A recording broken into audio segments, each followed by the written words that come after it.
livro de Salmos, capítulo 90. E eu vou ler.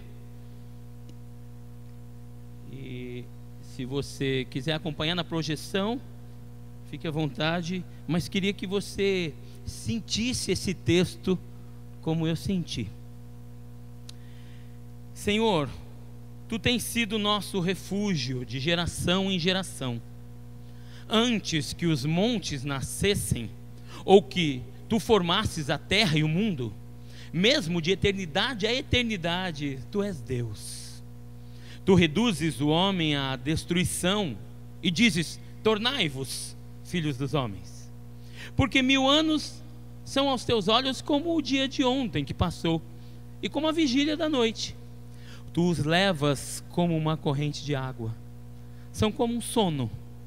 De manhã são como a erva que cresce, de madrugada floresce, cresce, à tarde corta-se e seca. Pois somos consumidos pela Tua ira, pelo Teu furor, somos angustiados. Diante de Ti puseste as nossas iniquidades, os nossos pecados ocultos, à luz do Teu rosto. Pois todos os nossos dias vão passando na Tua indignação, passamos os nossos anos como um conto que se conta. Os dias da nossa vida chegam a 70 anos, e se alguns, pela sua robustez, chegam a 80 anos, o orgulho deles é canseira e enfado, pois cedo se corta e vamos voando. Quem conhece o poder da Tua ira? Segundo és tremendo, assim é o Teu furor. Ensina-nos a contar os nossos dias, de tal maneira que alcancemos corações sábios. Até aí. Ore comigo, por favor. Senhor, nós nos debruçamos diante deste salmo, escrito há tanto tempo, e que ainda fala, ainda ministra, e ainda se renova, Senhor Deus, e ainda é caminho de ensino Teu para nós. Por isso te pedimos, Senhor Deus, abre o nosso entendimento, nos ajuda a aquietar as vozes e as correrias, e nos dá a oportunidade de meditar e crescer com essa reflexão. Assim nós oramos gratos, em nome de Jesus. Amém. A contagem do tempo podemos dizer, uma ciência exata, não é? O relógio está passando, tic-tac, tic-tac, e os segundos estão sendo contados, transformando-se em minutos, em horas, em semanas, dias, meses, anos. E o tempo é certo, teoricamente, porque na prática ele é muito relativo, né? Muito relativo.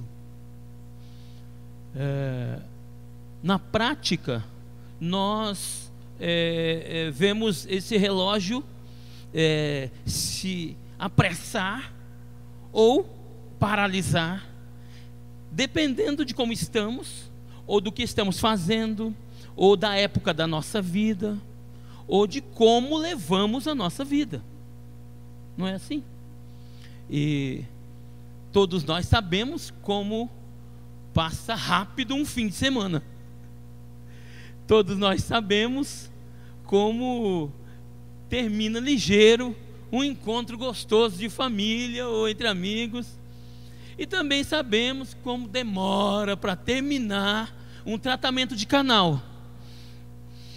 Cada sentada ali, com aquele barulhinho, parece que termina o dia, mas não termina o trabalho que está acontecendo ali. E dessa mesma forma, nós percebemos que as coisas que fazemos, que parece que são gostosas, acontecem rápido. E as coisas que a gente não gosta muito, trava o relógio, né? O pessoal na empresa em que eu trabalho, quando eu estava interno, eu ouvia muito eles dizendo assim, que o dia terminava às 6 da tarde, né? O pessoal dizia assim: ai meu Deus, hoje dá 7 horas, mas não dá 6. Porque parece que não vai dar 6 nunca, né? Porque o pessoal quer ir embora, está cansado, querendo voltar para casa, não é? E então, nessa perspectiva, nós vemos pessoas utilizando o tempo de diversas formas, encarando o tempo de várias maneiras, né? E tem uma tendência que é mais comum do que deveria, ou mais comum do que poderia, se nós pudéssemos nos organizar nesse sentido, é essa tendência de viver o tempo como se ele fosse um investimento para o mau tempo que virá. E a gente acaba gastando a vida da gente, num bom percentual, dessa forma. Não, eu tenho que me preparar. Eu tenho que me preparar porque vai vir, pode vir o desemprego, pode vir e vai vir a aposentadoria, e os dias difíceis virão, e depois eu não sei como vai estar. Então, e eu concordo com isso, é muito importante, né? Na história da formiguinha e da... Como é que é o nome do bichinho que canta? Da cigarra e da formiguinha, não é isso? A cigarra se deu mal, né? Porque ela não se preocupava nada. Mas, se a gente acabar vivendo a vida só como formiga, não é? Aí nós vamos começar a perder o sentido do motivo pelo qual, porque a gente vai se preparando para um negócio que nunca chega, que nunca acontece, e porque essa expectativa de preparação acontece em todas as idades, né? Eu conheço gente que já está na terceira idade, está se preparando também preparando para quê? E aí, quando é que vai chegar? E eu imagino que você entenda o que eu estou querendo dizer, mas dessa forma a vida vai passando, e ao invés de deixar nossa existência mais bonita e mais prazerosa, essa tendência exagerada acaba fazendo com que nossa vida se assemelhe a um calvário, se assemelhe a guardar algo de dolorido que vai acontecer e para o qual eu preciso me preparar. O problema é que eu, como o Eliná já falou, eu estou com 49 anos, eu já estou caminho para os 50, para setembro do ano que vem, porque eu amo fazer aniversário. Então já estou esperando o próximo 7 de setembro. Eu já estou esperando. E nesse ponto maduro da vida, continuo sendo pego pela vida fora do pé de apoio em muitas situações. Continua acontecendo coisas que eu não imaginava que fosse acontecer. E quando eu converso com gente mais velha que eu percebo que isso aí nunca termina. A gente luta para conseguir as respostas, aí a vida vem e muda as perguntas, não é assim? Como disse alguém de maneira muito sábia. E aí lá vamos nós de novo correr atrás. Algumas pessoas fazem mudanças radicais na vida, não é? Tem gente que a gente ouve falar, né, que enfrenta a morte de perto, né? Já ouviu falar, né? Passou por alguma crise, um trauma, algum acidente, alguma coisa, e a pessoa então enxergou a vida de uma forma diferente, né? A gente não ouve umas histórias assim. Aconteceu algo fatídico, algo dolorido, alguma coisa muito forte na vida, um assalto, uma doença, uma perda, alguma coisa muito dolorida que deu um chacoalhão, e aí a pessoa, independente de ser orientado por alguma cartilha ou nada disso, mas ela parece que ela caiu a ficha. Quem é do tempo da ficha aqui, né? Tem gente que nem entende o que é caiu a ficha, né? Mas aí a pessoa cai em si e fala: o que eu estou fazendo da minha vida? E aí ele percebe que ele está indo contra tudo que ele mesmo acredita, ou seja, estava indo naquela toada de que não entendia bem por que estava fazendo, da maneira que estava fazendo, e não entendia porque o rumo da vida dele estava daquela forma. Então faz uma guinada enorme. A gente ouve histórias, tem histórias na televisão, na internet, pessoas que abandonaram tudo, abandonaram a carreira, abandonaram dinheiro, posses, abandonaram poderes, propriedades e foram viver uma vida mais significativa, uma vida que lhe fizesse mais sentido, não é? A gente não ouve quantas histórias a gente ouve dessas assim. Eu acho que não precisa acontecer algo de muito ruim ou muito impactante ou tão assim, tão dolorido assim, tão público. Acho que não precisa ser desse jeito. Eu acho que também tem um pouco a ver também com o amadurecimento que talvez nós estamos construindo na nossa caminhada.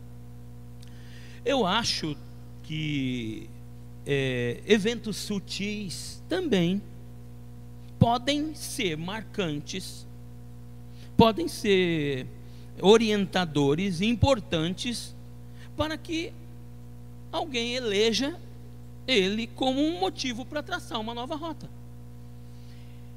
E a gente faz isso a vida toda. Se a gente prestar atenção, depois de um certo ciclo, a gente ressignifica. E as pessoas chamam isso de amadurecimento, outros chamam de decisões certas, né? Outros chamam de oportunidades, né? Outros chamam de não tinha pensado nisso, mas no decorrer da vida, a gente vai redirecionando, a gente vai ajustando ou reajustando a nossa rota. Graças a Deus, não é? Porque se eu continuasse na mesma rota, na mesma maneira de ver que eu tinha quando tinha 20 anos de idade, por exemplo, acho que não estava mais vivo, né? Então a gente vai fazendo isso. Então, uma crise financeira pode ser um elemento de start, né? Uma falência, uma perda que ninguém viu, mas você sofreu, algo que não foi público, mas eu senti, uma doença e etc. E nessa altura da vida, tanto eu quanto cada um de vocês que está me ouvindo aqui, já tivemos eventos com esse tipo de magnitude na nossa vida, né? A questão é quando estamos maduros no ponto de tomar uma decisão positiva. Ou quando é que eu resolvo? É isso. No meu caso, o último deflagrar de processo foi a hepatite C, que eu enfrentei há algum tempo atrás. A maioria de vocês soube. E foram 2 anos de tratamento. E não foi sofrimento, porque eu não estava sofrendo. A hepatite C não faz ninguém sofrer. Esse é o problema dela, aliás. Ela destrói de maneira silenciosa, totalmente silenciosa. Eu me sentia totalmente saudável, não tinha nenhum tipo de sintoma. E ela é desse jeito. Ela está destruindo o fígado. O vírus está lá destruindo o fígado. E isso não dói, isso não traz nenhuma consequência que você não descobre. Como é que eu descobri? Porque eu fui doar sangue. Fui fazer uma coisa que eu não fazia há muito tempo, que eu tinha o hábito antigamente de doar sangue, depois nunca mais fiz. Fui doar sangue. E aí eu fui por uma circunstância. Minha filha estava assim, emocionada por causa de um rapazinho que ela conheceu no hospital, quando ela fez o estágio, e a mãe do rapazinho fez um pedido. A Marília estava morando fora, e aí ela colocou um apelo na internet. Eu falei, não, eu vou lá doar. Não falei para ninguém. Fui lá no Hemócio, fiz minha doação, tudo direitinho. E aí quando depois eu recebo aquela cartinha, todo mundo recebe, né? Quem doa sangue recebe uma cartinha, né? Olha, volte novamente, muito obrigado, cartãozinho de fidelidade, adesivo para colocar no carro, alguma coisa assim, né? Para tentar te incentivar a continuar. Eu recebi a cartinha, quando eu abri a cartinha, volte aqui para conversar, que a gente precisa falar um negócio com você. Eu falei, ai meu Deus. E aí quando eu voltei lá, olha, deu uma diferença aqui no seu exame. E normalmente, 90% das vezes quando acontece isso aqui é por causa de alguma alimentação mais gordurosa, porque os instrumentos são muito sensíveis, os equipamentos detectam qualquer coisa. Então o seu sangue está guardadinho, você vai tirar mais um pouquinho para a gente confirmar. E como eu disse, 90% dos casos não é nada, foi só aquela buchada, foi só aquela panelada, né, e que você comeu. E tá bom, e aí eu fiquei na expectativa daquele exame, né? Ai meu Deus, aí o tempo parou. Esse foi um dos momentos que o tempo, esse é um momento que o tempo para, a gente quer que chegue e nunca chega, né? E quando eu fui lá, então, ela falou, olha, realmente o senhor está com um problema, não há diagnóstico, não diagnosticamos, mas o senhor precisa procurar um gastro, o senhor precisa procurar um médico competente. Não, gastro não, é o meu nome? Não é hematologista também não, esqueci. É endocrinologista, acho que é isso. Não sei. Você tem que ir no médico, fala de novo, fala. Não ouvi. É o hepato, pronto, tem que procurar. Aí eu fui lá. Eu sei que ele falou para mim, meu filho, você ganhou na loteria. Você ganhou na loteria porque você tem algo que está destruindo o seu fígado e que precisa parar de destruir.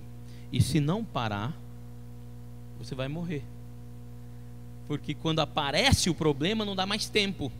Porque ele vai entupindo o fígado, ele tem que filtrar o sangue, né? O sangue que sai com todo o alimento que vem do nosso intestino pronto para alimentar o nosso organismo, tem que filtrar para tirar as toxinas, e o fígado faz isso. Só que aí o fígado comprometido com o vírus da hepatite vai endurecendo, petrificando, não é? E fibrosa, ele vai ficando fibroso, e aí o sangue não vai passando, vai diminuindo a vazão, diminuindo. Quando entupir tudo, aí acabou. Aí poderia fazer uma cirurgia, mas não dá para fazer porque o corpo entra em declínio, fica sem saúde para uma cirurgia nesse porte. E enquanto não fizer a cirurgia, o corpo não melhora. Enquanto o corpo não melhora, não pode fazer a cirurgia. Pronto. Então, que bom que você descobriu. Mesmo que você tiver com 10% de vazão, o corpo vive com esses 10%, se organiza, se adapta até o final da vida. Você vai morrer de outra coisa. Mas se entupir tudo, então você ganhou na loteria, meu amigo. A doutora me deu os parabéns e iniciou comigo uma grande jornada. Porque a medicação que tinha aqui no nosso país ainda era uma medicação antiga, um remédio chamado interferon, que ele não combate o vírus, ele estimula teu corpo a combater o vírus. E aí foi um ano tomando uma quimioterapia, e aí foi difícil, porque estava tentando combater. E depois soube-se que eu não consegui vencer. O vírus continuou. E aí chegou um novo medicamento para hepatite C, que a Anvisa já tinha comprado, um medicamento muito caro, cheio de pré-requisitos para poder ter acesso. O tratamento custava R$500 mil e tal. E eu entrei, consegui todos os requisitos, graças a Deus, foi uma batalha. Quando começou o tratamento, foi mesmo que tirar com a mão. Aí a doutora falou assim no final da história assim: meu filho, você está curado. Meu filho, agora você está curado, viu? Agora você não tem mais. E ela falou assim: se alegre, porque até pouco tempo atrás hepatite C não tinha cura. E agora, por causa do Daclatazir, que é o nome do medicamento que foi desenvolvido e que vai direto no vírus, você não tem mais o vírus da hepatite. E aí aquele examezinho do fígado, o TGO e o TGP, né, que faz que mostra que o fígado está sendo decompondo, meu examezinho normalizou. E está tudo bem até agora, graças a Deus. Posso ouvir um glória a Deus? Aleluia! É isso aí. Não podemos esquecer que nós somos crentes, viu, gente? Quando você ficar feliz, você pode dizer. Mas não precisa ser só glória a Deus. Você pode ser também assim, também. Pode qualquer coisa. Pode dizer assim também. Graças a Deus, né? Maravilha. Um dia eu quero ir naquelas igrejas americanas. Já contei para você que eu queria ir naquelas igrejas que tem aquele pessoal que canta junto com o pastor. E aí, já viu aqueles filmes, né? Nem sei se existe. Existe aquelas igrejas? Existe, né? Aí, não é só folclore, né? Existe, né? E aí, os negrões, né? Tá. Aí o pastor está pregando, aí o rapaz levanta. É isso aí, pastor, com certeza. Pensou uma bagunça. Não, e tem mais, pastor, e é isso aí e tal. Aí começa a cantar no meio da pregação. O fato é que a hepatite deflagrou um novo processo na minha vida, que já tinha acontecido em outros momentos. Eu tinha tido outras situações no meu passado que também tinham reformulado tudo, e a hepatite foi o último momento. E eu quero compartilhar com você aqui 3 palavrinhas que passaram a ser sílaba tônica, passaram a ser palavra foco na minha vida depois disso, de lá para cá. E a primeira delas está nesse primeiro tópico aqui, ó. A leveza é imprescindível, mas não acontece naturalmente. Leveza é uma palavra que a gente gosta, né? Um relacionamento leve, uma vida leve, a minha rotina é leve, né? Por aí vai, né? A gente não persegue essa palavra. Agora, a gente nunca consegue, porque a gente nunca consegue ver se a gente não fizer um plano, porque a leveza é algo que se faz, não é algo que vem naturalmente. Aliás, muito pelo contrário, naturalmente vem é peso, isso que vem naturalmente, porque a gente tem uma tendência de acumular, a gente acumula de tudo que é jeito, e essa tendência de acumular invade todas as áreas da nossa vida. A gente quer acumular, isso é uma coisa natural nossa, do ser humano. À medida que os anos vão passando, vai aumentando o peso que carregamos, tanto no corpo, quanto na alma, quanto nas mãos. Nossa tendência é acumular. O cabo era magrinho, quando era jovem. E agora, ele está rolicinho. Está acumulando, tudo que é jeito. Eu nunca fui magro. Eu nasci com 5 quilos, né? Graças a Deus pela cesariana, né? Mas e eu nunca tive problemas com a minha obesidade, nem problemas de saúde, nunca tive problema, e nem de relacionamento, nem de aceitação, de jeito nenhum. Sempre fui um gordinho aceito, um gordinho que se aceitava, e uma autoestima lá na tampa, sempre, nunca tive problema, sempre me achei um gatão. A barrigona era enorme assim, e eu falava para os outros que eu não tinha barriga, porque quando eu olhava para baixo eu puxava. Eu não tenho barriga não, mas que barriga? Tem um amigo meu que fala, o Marcelo, que não tem barriga. Ele fica falando, né? Porque eu tenho uma trava psicológica, que eu não entendeu? E aí, a gente acumula. A gente acumula e acumula mesmo. Acumula coisas. Sim, a gente acumula coisas. Vamos começar a falar das coisas? Vamos lembra aí do quartinho da bagunça lá na sua casa. Lembra aí do armário onde você guarda as bugigangas. Lembra aí do fundo do quintal, sei lá. Cada família tem uma maneira de lidar com isso. Embaixo da cama. Aonde é que acumula lá na sua casa as coisas que não usa mais, mas que ainda um dia eu vou usar? Não, eu não sei como, mas eu vou precisar. Deus ministra isso no meu coração. E aí, sabe por que a gente guarda? Porque as experiências que a gente tem na vida nos fazem crer que a gente precisa guardar, porque pode ser útil. Gente, Deus me livre de virar aqueles velho guardador de cacareco. Deus me livre. Não quero. Não guarda essa latinha aqui, porque essa latinha, a gente vai usar essa latinha aqui. Não guarda esse pedaço de pau aí, porque isso aí vai ser útil, guarda. Não, não. A gente não pode ficar acumulando desse jeito. Se você tiver que fazer uma mudança, tem uma casa nova, vocês compraram uma casa nova, vai mudar. Aí é que você vê. Nós já mudamos, acho que mudamos já pelo menos umas 30 vezes, eu acho. Né? 32? 37? Meu Pai Celestial. Eu não falei errado, não. Nós mudamos 37 vezes. A Evani está ali. Misericórdia. E então a gente já tem uma expertise nesse negócio de mudança, que eu vou falar para você, viu? A irmã Evani é melhor do que a transportadora. Ela é especialista em mudança. Aliás, ela dá consultoria nesse sentido, né? E mesmo tendo mudado tantas vezes, e mesmo diante de todas essas oportunidades de renovação, porque quando a gente muda, a gente acaba jogando fora um monte de coisa, né? Isso aqui, não sei porque eu estou guardando isso. Não, pode deixar isso aí. Não, até um dia atrás ia ser muito útil. Aí no dia da mudança, larga isso aí, que isso aí não serve para nada. Estava meio insano esse negócio, né?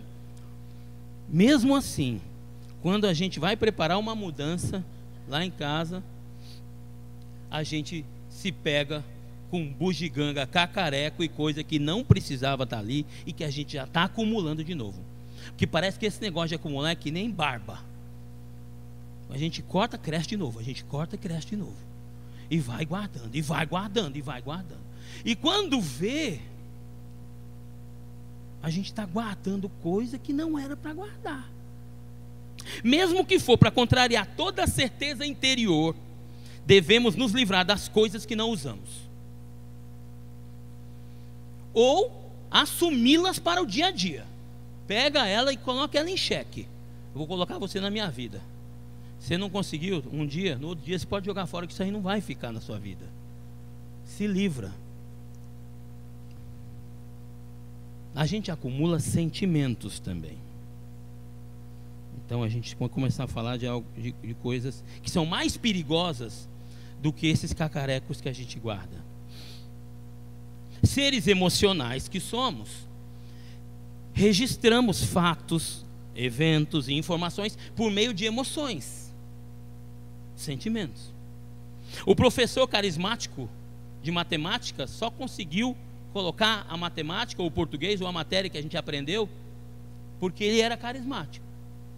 E tem aquela matéria com a qual a gente tem dificuldade até hoje, talvez seja porque o professor não encontrou um caminho, uma conexão com o nosso ser emocional.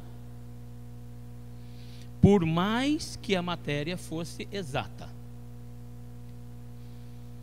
Porém, toda essa bagagem emocional que a gente acumula pode se tornar insuportável.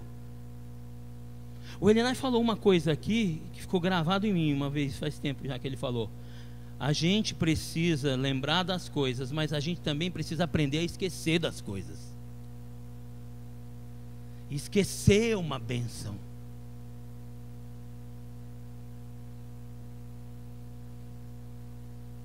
Nos livrar das primeiras impressões, nos livrar das observações iniciais, nos livrar das conclusões endurecidas, dando lugar a uma nova maneira de sentir as pessoas, os lugares e os acontecimentos. Isso pode ser a única salvação da chatice que pode se instalar, de forma de que nós vamos nos tornar insuportáveis, inclusive para nós mesmos.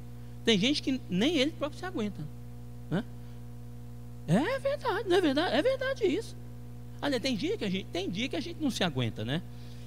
Mas não pode ser todo dia isso, né? Porque se for todo dia que eu não me aguento, está muito pesado esse negócio. Primeiras impressões, larga para trás. Quais foram as próximas? Se você não me der a oportunidade de novas impressões, você não vai me permitir que eu cresça.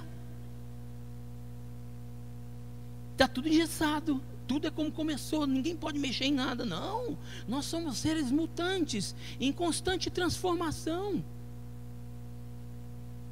Eu escrevo para um site, para o público maduro, mas eu descobri esses dias que o maior percentual de pessoas que lê nas ferramentas de análise do site, me mostrou lá que 35% das pessoas que consomem o conteúdo que eu produzo diariamente é de pessoas de 25 a 35 anos. Eu escrevo um site que chama-se felizmelhoridade.com.br. É um site destinado à terceira idade. Só que a terceira idade, pessoas com mais de 60 anos, é o 4º lugar no ranking da idade das pessoas que consomem as coisas que eu estou escrevendo. Fiquei feliz. Tem gente se preocupando em não se tornar um chato na terceira idade, porque isso é um projeto.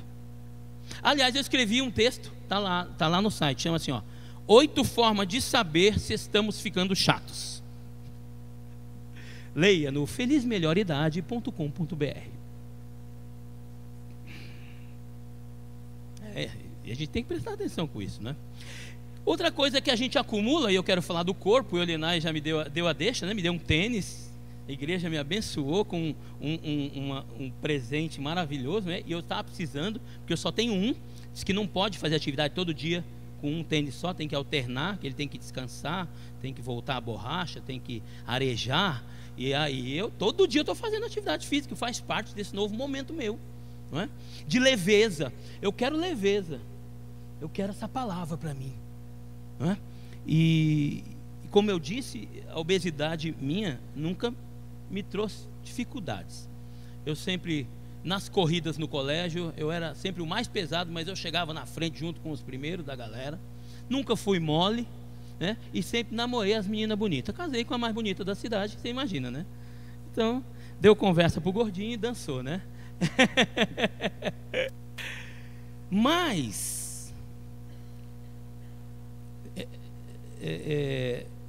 embora eu não tivesse tido problema com isso, e eu acreditar que essa exigência insana com magreza uniforme adoece muita gente por aí, a gente já tem falado sobre isso, né?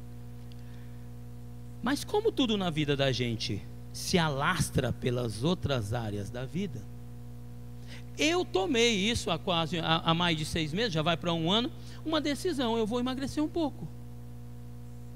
Eu vou começar uma atividade física, eu vou começar a comer direitinho, eu vou começar a prestar atenção nisso. E eu percebi que parece que o que acontece no nosso corpo físico influencia a nossa maneira de enxergar a vida. Parece que meu cérebro acreditou que precisava mesmo ser leve. E essa leveza aqui, já foram 17 quilos que eu já perdi, né? Comecei com 110, agora eu estou com 93, né? Essa leveza que chegou no meu corpo, eu quero que ela, e estou conseguindo fazer com que ela se comunique com a minha mente e com meus relacionamentos, e chegar nos 50 com uma cabeça de 25. Com a mesma experiência, já pensou que legal? Eu coloquei uma meta de 2020 para mim. 2020 é o meu ano. É o ano que eu coloquei como meta, né? Já faz 2 anos que eu falei nesse 2020 e está chegando, né? Mas está dando certo. Mudar rotinas e estabelecer novos cenários para corrigir o corpo pode sinalizar de maneira concreta o caminho inverso, que pode ser trilhado também interiormente na nossa vida interior. Então, eu não quero propor mais uma cobrança, nem mais um peso sobre ninguém. Nós estamos falando de leveza, mas eu estou mostrando um caminho pelo qual isso tem me feito bem. Tanto é que eu não estou sentindo fome, não estou indo bem, estou comendo tudo que eu quero, tá gostoso, tá legal. E tem uma tal de uma serotonina. Já ouviram falar desse negócio? Quando você faz exercício, é um hormônio que é liberado no nosso corpo. É gostoso, rapaz. Agora eu entendo, viu, Leonardo? Eu entendo. Eu vi esses caras correndo. Gente, eu vejo o pastor Ricardo e Leonardo falar de corrida faz 20 anos. E quando eu vi alguém passando correndo, eu falava, mas é bobo mesmo, vai ficar correndo, sofrendo desse jeito. Ah, cara de sofrimento, para que sofrer desse jeito? E agora, comecei a caminhar, quando vi eu estava correndo. Cansei de caminhar, comecei a correr, e aí eu senti a mesma coisa, é tão bom. E isso está produzindo leveza no meu corpo e estimulando outras áreas a mudar. A segunda palavra que eu quero compartilhar com vocês, e essa palavra aqui, eu já tenho falado sobre ela aqui, inclusive no púlpito, está nesse segundo tópico que eu vou comentar. O equilíbrio cabe em qualquer lugar e é desejado por todos eles. Equilíbrio. Porque se não der um impulso correto, não sobe no cavalo. Mas se der muito impulso, cai do outro lado. Né? Equilíbrio, ele cabe em qualquer lugar, e todos os lugares são sedentos por equilíbrio, se a gente pudesse ouvir o clamor deles. Como consequência direta da leveza, e para a manutenção dela, o equilíbrio é uma palavra de suma importância. O equilíbrio nos proporciona acesso à felicidade das alternâncias. Eu preguei aqui sobre isso. A felicidade e o prazer da alternância, do quente, frio, doce, salgado, e a gente consegue sentir o prazer da alternância. Se a gente morar num lugar totalmente frio, a gente não gosta. Se a gente morar também totalmente quente, né? Agora, se a gente está em Fortaleza e dá um pulinho em Guaramiranga, ai que delícia, não é? Ou a gente mora em São Paulo e dá um pulinho em Fortaleza, oh maravilha, isso é um paraíso, porque a alternância é deliciosa e capaz de nos dar prazer. Eu falei aqui mais profundamente sobre isso, não vou me deter muito nesse tópico, mas se estivermos submersos no exagero, não provaremos dos prazeres da alternância dos polos, entre outros benefícios. Em terceiro e último lugar, entender o significado das coisas nos manterá no rumo do amadurecimento. Entender por quê. Uma vez, na borracharia, quem tem carro velho vive em borracharia. Se você anda muito em borracharia, eu te entendo. Na borracharia, o rapaz parou para calibrar o pneu e veio o ajudante do borracheiro, aquele menino, mini borracheiro, que é o filho do borracheiro, que na hora que não está na escola, está lá com ele, todo sujo de fuligem de pneu. E aí ele gosta de calibrar o pneu, né? Porque é a única coisa que ele sabe fazer na borracharia, né? Ele vai lá encher o pneu, né? Então quando chega alguém que não é só para calibrar, deixa eu, pai. E aí o menino foi lá e colocou e encheu o pneu direitinho. E quando ele terminou, ele deu uma cuspida no chão, porque tem que fazer isso, né? Dá uma cuspida no chão e passa o cuspizinho no pito, né? Pega um pouquinho do cuspe, passa no pito. E ele fez isso direitinho. E aí foi feita uma pergunta para ele: ei menino, por que tu fez isso aí? Que tu passou um cuspizinho aí no pito? Ah, não sei não, meu pai faz isso aí toda vez que ele faz, eu também faço. Gente, ele não sabia que era para ver se estava vazando. Você também não sabia? Ele não sabia que era por isso, porque se fizer bolinha, vai murchar. Aí tem que regular. Se não fizer bolinha, que nem a dona de casa faz quando troca o botijão de gás, né? Faz um sabãozinho do detergente, coloca lá. Se não fizer bolinha, ele não sabia. Adiantava passar o cuspezinho? Adiantava, porque o pai dele falava: não vai esquecer o cuspezinho. Se nós não soubermos os significados, mesmo que pareça óbvio, gente, nós somos surpreendidos mais vezes do que gostaríamos, por situações que nos mostram que existem coisas sem nenhuma razão de ser, muito próximas do centro das nossas vidas, sem motivo. Entender os significados ou dar significação nos manterá sensíveis e saudáveis e um pouco mais protegidos do perigo de viver uma vida vazia. Pastor Lenay, por favor.